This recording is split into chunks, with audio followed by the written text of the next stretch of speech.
what if, hear me out here, even though we're making a sequel to Like a Dragon, what if we just, like, included the entire Like a Dragon game just in the sequel as well? Because we've already made it, so why not with some little modification? Good God almighty, the amount of content in this game is unbelievable. It is wacky. We are, what? I need to check, because it's just absurd. Let me just crack my Steam open here and take a look. We are 50 hours. 48.8 hours into this game, and they've just Final Fantasied me. They've just Final Fantasied me and just gone, well, what if there was another world? And you can do that too. And you're like, excuse me? What are you talking about? What? But it's all fantastic. Welcome back to Infinite Wealth. We're already on my back burner of things to check. We've got the entire Sujimon League, which I've not checked yet. We've got to finish Dodongo Island, which we're like halfway through, maybe less than halfway through after like 7 hours spent there. We've not looked at fast food delivery, and I'm probably not going to. We've done barely any mini games. We're still building friendships and bonds, which I want to talk about later. And the story, I don't know where it's up to, but we've now got a cult leader who has turned from Jesus into the devil, and now we've got an entire other world to play in. That's where we're up to. The story has shifted somewhat to get you up to date on it. It was all about where, last time we updated you guys, the story was where's Mama? Where's Akane? Ichiban's mother, where is she? Why is, like, the government after her? These various Yakuza clans are all hunting her down. Somebody's paying millions of dollars across the island to find her and set every thug, homeless person, whatever, into hunting her down. Why? Why is she so important? Because everything we knew about her was that she was an angelic, generous, wonderful soul that everybody loved, ran orphanages and food banks, cleaned the beach, all this kind of stuff. And we finally kind of got the answer to that. And the answer is it's not really to do with her particularly, it's to do with a child. And at some point, she escaped with a child from the orphanage. In attacking this Chinese casino to find someone called Tong Wo, I think he was called, To Wong, something like that. We find out that there's an overseer of all of Hawaii, who is the puppeteer of all the gangs, the police, you name it. This dude is the big cheese. And it turns out to be Bryce, the angelic, charitable, sandal-wearing, hemp-clothed idiot, Johnny Depp wannabe, that showed up a few moments earlier in order to protect everybody. And he is the de facto spiritual leader of the Palawa Joko clan that runs the orphanages and all that kind of stuff. And he's actually the big bad guy. Ooh. And people see him as the Messiah. Literally, they see him as Messiah. A lot of crossover here to real world events of the last couple of years. He even has an island where he sends kids, which was like, oh no. But seemingly, so do I in this game, as you constantly invite little children to come to your island, which of course people made a lot of fun out of. And so on discovering this, you find out there's a picture of Akane escaping with this child, and for whatever reason, this child is the one linchpin that can bring him down. Whatever the reason. We don't know what that is yet. Is it spiritual? Is it magic? I don't know. Is it like his son or something, and there's something in the rituals or the scrolls that says his son will be the second coming? So we got like a Dune Messiah angle going on. Is it the golden child from Eddie Murphy's movies? I don't know, but this child is the linchpin that could actually bring down this whole operation. And we don't know why. And Akane seemingly figured that out and escaped with that child. So we want to find Akane, because we find Akane, we find the child. That's what's going on, which is all great. And so now we're on the run, essentially, from everybody. We've recruited Hot Wheels. He's back into the team, which was great. But the biggest story, actually, that's all cool. And I've got to say, like, overall, I wasn't super into the story for a long time, because it was just like, let's find Akane and let's chase down every lead that leads to Akane. And it was like, okay. And we never find anything. It's always dead end. And you can only go through so many dead ends before you're like, okay. But the story has shifted now to Kiryu's cancer. It's taking hold.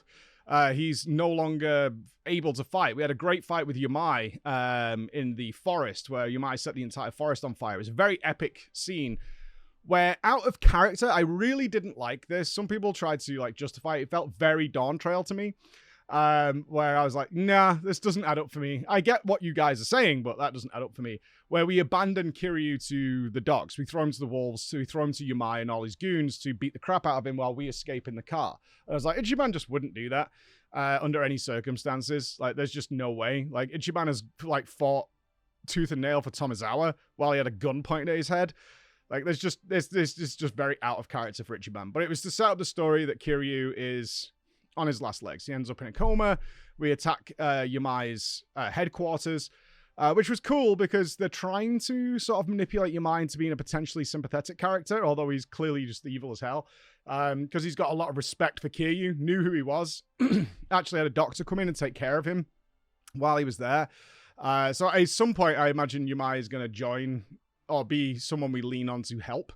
Because they've made it very clear Yamai is not interested in the whole Akane situation at all. Like, he doesn't care. Like, he's kind of low level, relatively speaking, and he just wants power. That's all, however he gets it. But he still has respect for the old ways and things like that. So I've no doubt we're going to get that situation coming up. But the point is, Kiryu is, like, not good. In fact, his days are numbered. I suspect not, because it's Yakuza. I don't know whether we beat cancer with violence or somebody finds a mystical recipe. But because we're losing a character, they reintroduced Adachi and Namba. They return. They've arrived in Hawaii. It's completely hand-waved how these two completely broke and homeless people managed to get a flight to Hawaii and get new threads to come with it. But they're only there temporarily before the story shifts again to they need to offload Kiryu. He's no longer able to support the team. He's too weak. He's dying. So he needs to return back to Japan and let the others take over. So it's similar to what it was in the first Like a Dragon, where they had the torch passing to Ichiban. They're doing it again here with Kiryu's actual final moments. So we return back to Japan, and the game is now, oh, forget what's going on in Hawaii entirely. You're now back here with a whole new team, and the entire original Like a Dragon game is here as well. Cans is here. The only thing they've modified is the new resource system. I went through the park and I was like, please don't be Silver Mantis again. And no, they've kept it as the original crafting stuff, but the Alu Jobs is here, the taxis are here, all the favorites are here. There's even a lot of characters from Like a Dragon who, if you did their side stories, are all here and still together. Like the soup lady and the homeless man who did everything to try and win her heart are here. And I was like, oh my God, this is so good. But we get an entirely new party, which is Sommi's back, who was the leader of the... I'm going to get the names wrong. Gujamal? She's the leader of two of the Yakuza clans from the dispersion of the Yakuza clans. She was the lady in charge of all the TVs in the first game. She joins the team. Namba joins the team, which I don't like Namba, but he's there. And then they go and recruit Psycho. So we have an entirely now 4-man squad that is roaming Japan. I was like, what is happening here? And they unlock their own world of stuff to do. It's crazy. It's absolutely crazy. They've unlocked an entire world of stuff to do that I spent like an hour, if not two, just doing bonding relationships where you get to learn more about them. And there's definitely fanboyism from, I think she's called Sommi. I'm terrible with names. She's madly in love with Kiryu.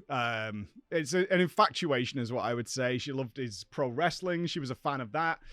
She just wants to do walks with him, and he's completely oblivious like Ichiban, and he's like, we should ride the Ferris wheel. And she's like, really? And she's like, yes, it would be a great view, and you like views. And she's like, oh, okay, I guess. And doing all that kind of stuff while she's teaching about cooking and all that. One thing that was a little disappointing here is Psycho is perfectly fine. She's running a cabaret club. Everything's great. I was really hoping for an expansion on that because it bothered me. I kind of understood why she ghosted Ichi after the marriage proposal and all that at the beginning of the game, the absurd start to this. But it didn't make sense to me that she would also ghost Adachi and Namba for a year, but seemingly that did happen and they just never spoke. And Namba's like, we should go and see Psycho. And I was like, oh God, I suspected maybe something had gone on. Why have they not checked up on her? Like, they're still friends, just like even an occasional text message or something. No, she's perfectly fine. She's doing whatever she wants to do. And now she's like, yeah, I'll join the team. And I was like, oh, okay.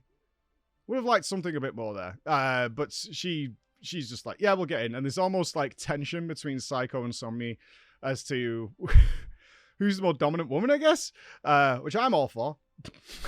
Send it. I want to find out too. If you girls are going to throw down, let's do it. Let's have some fun with that. But now I've got this entire separate game to go through. The only issue I have is a weird one, because I'm enjoying the hell out of it. I'm having a blast with it, is that we have Halloween starting on Monday. There's a lot of plans in place for our Halloween little mini event here.